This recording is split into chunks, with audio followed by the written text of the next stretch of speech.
A. Seabrook. A. Leaf Sonata. Selena. And Shruti. Thank you for tuning in every day. We have made it to book 26. Can you believe it? Book 26. We only have one more book to go, and it's over. One more book, and it's done. I'm really sad to see the series go, though. I really am. So anyways, welcome to the D. Louise book series. I'm Christina, K-I-R-R-A-S-T-I-N-A. This is where we read books, talk about books, no special effects, no theme music, none of that fancy smashy stuff going on here. And we've got 2 cases, and we've got some old friends visiting us. We have seen, I wrote it down and it's on my notes, and I didn't bring my notes. But, RAMSAY Hunt and Molly and Emma and the twins are in town. Somebody out in San Francisco tried to kidnap Emma. And Emma is a pianist, a fancy one that does the Mozart and those really hard piano concertos to do. And she's gaining a reputation as a really good player, even though she's still, I think she's 13 or 14. So, we've seen the Hunts before. Sherlock and Savick have become really friendly with Judge Hunt and Molly and Emma and their family. And Mason Lord is Molly's father. And we've seen them in a couple of different books. We've seen them often, and they're really good old friends to check in. I would like to see the Ruth. I forget the name of the guy, Sheriff Noble. I would like to see those people one more time. I don't know. I haven't looked at the next book yet, so I don't know who's in it. But those would be the good people to end it with, maybe. Ruth and Noble and the dog and the 2 boys. But we'll see what happens. I haven't looked at it yet. But this book, we have 2 cases. We have one case that started, well, actually both cases started years ago. The first case is this young girl has her parents murdered in their house. And the killers wanted to murder her too, but she got away. So, and her uncle adopted her and took her to Australia to live. And she learned how to defend herself and do all this fancy stuff out in Australia, learn how to survive in the wild, that kind of thing.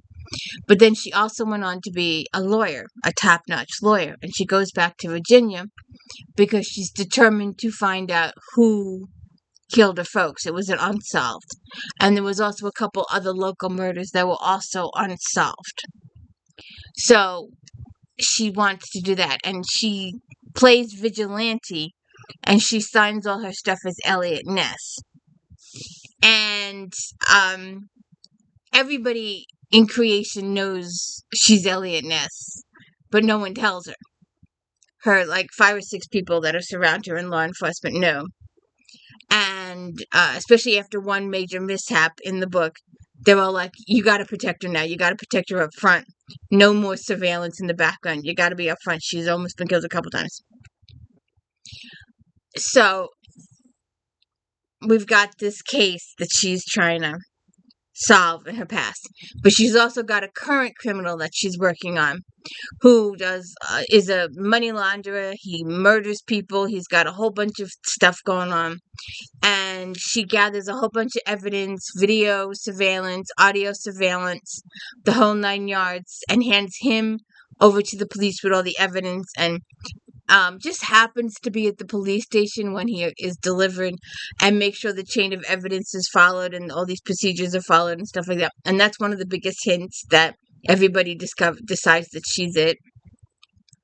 But, so, she's got this big current mobster on the ropes, and he's got lawyers, and he's got money and he's paying everybody off in creation, all different cops, all different lawyers, all different. And the top attorney in her office does not want to touch it with a 10-foot pole. So after hemming and hawing about it for a few days and being shamed, he ends up giving it. He calls a state lawyer and goes, "Hey, we don't have the manpower down here in our little place. Could you do it?" So he paws it off that way. The guy is a total schmuck, and nobody likes him in the book. He's one of those characters. But then we have a second case with the Hunts, what I was talking about before. Now, they've been in several books, and a lot of their stuff is dealing with Rule Shaker. Rule Shaker is a ruler of Vegas. He has a big thing going down in Vegas. And Mason Lord is like, they used to be really good friends when they were younger, but animosity grew over.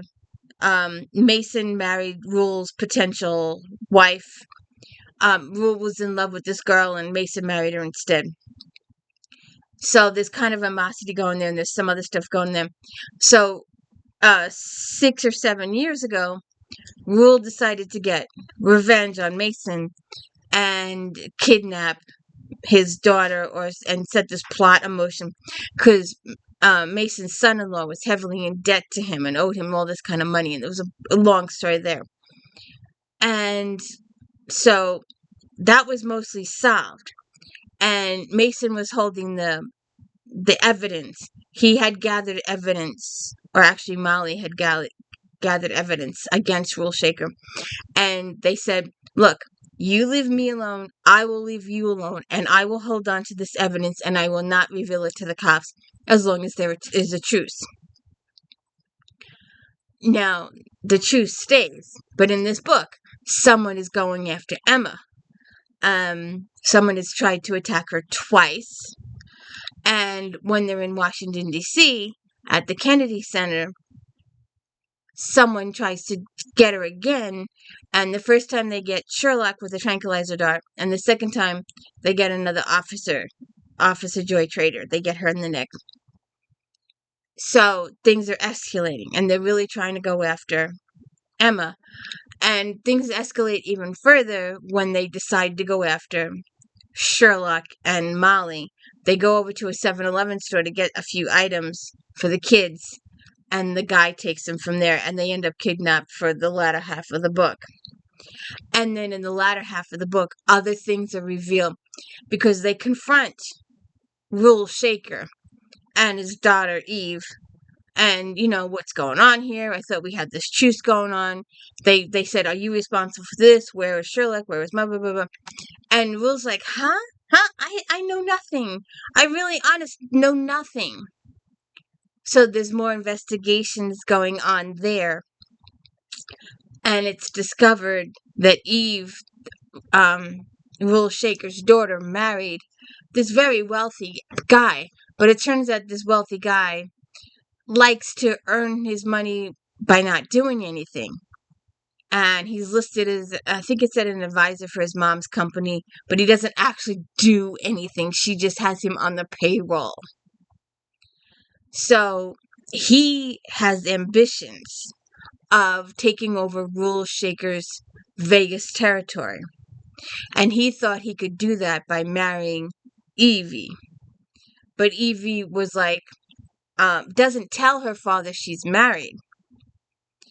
And the guy lives in Miami and she lives in Vegas, and they see each other every couple of months. But she mostly flies to Florida. And the company in Vegas, the empire in Vegas, is not doing so good. But Rich here doesn't know that. And Evie doesn't tell him. But Rich decides that if he stirs up this animosity, if he goes after Emma again, and he gets Mason Lord and Rule Shaker to go after each other, it will clear his path to take over Rule Shaker's empire in Vegas. So there you have your one storyline with Rule Shaker and Mason, and that's Shavik and Sherlock get really involved with the hunt. We catch up with the kids. There's lots of family time in here, lots of family chapters in here, with them having the hunts, having dinner with the Sherlocks and all that kind of stuff. And then Grissom Hammersmith gets to know KIrra, the lady that changed her name, who watched her parents die. And she's, like I said, she's playing vigilante with this guy Grissom. But she's also still trying to determine who killed her folks. And upon her investigation with this Grissom guy, it leads her to, Savick takes her to Dr. Hicks, is our psychiatrist who does the hypnotizing. He's almost in every book with the hypnotizing, so we get used to seeing him. And he hypnotizes KIrra, and she remembers more information from the night her parents died.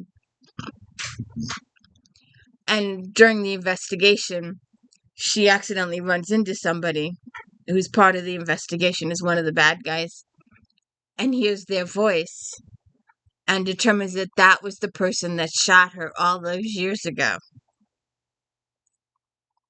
So what happened? There's two, besides your plot twist, besides your the two storylines, besides them escalating at the end, there's also two personal twists at the end. Griffin has been through a couple of different relationships in the past, and this looks like it's going to be a keeper. Him and KIrra take a really, really long time and really, really slow going at it. So they've got some surprises for you at the end of this book. And Sherlock has a surprise for you at the end of this book. Literally the last sentence of the book. And I'm pretty sure that last sentence of the book is why this book is the last book. And I'm going to be sorry to see the series go.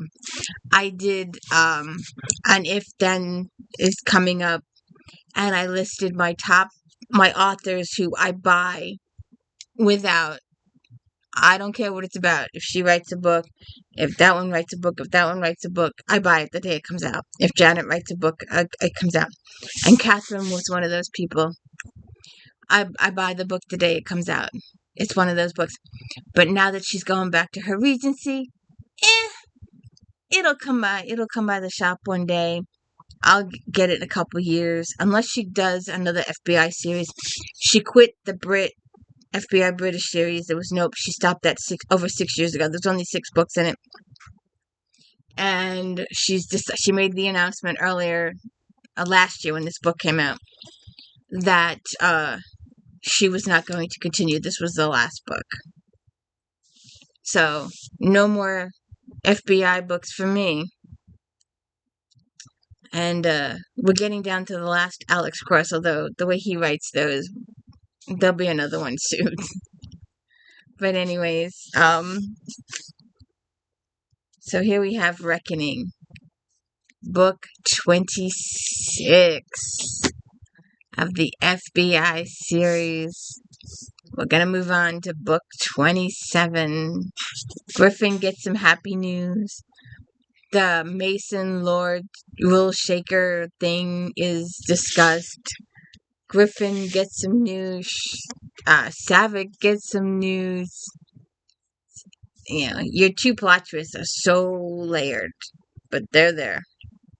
So does she find out who killed her parents? Does she find the person responsible? Do they go to jail? And what happens? Do Rule Shaker and Mason Lord shake hands and go, that was good. I know it wasn't you. You proved it. You helped me out at the end with information I needed, blah, blah, blah. Or does something else happen? I'll leave that for you to find out. Have a good one. And please hit the like and subscribe.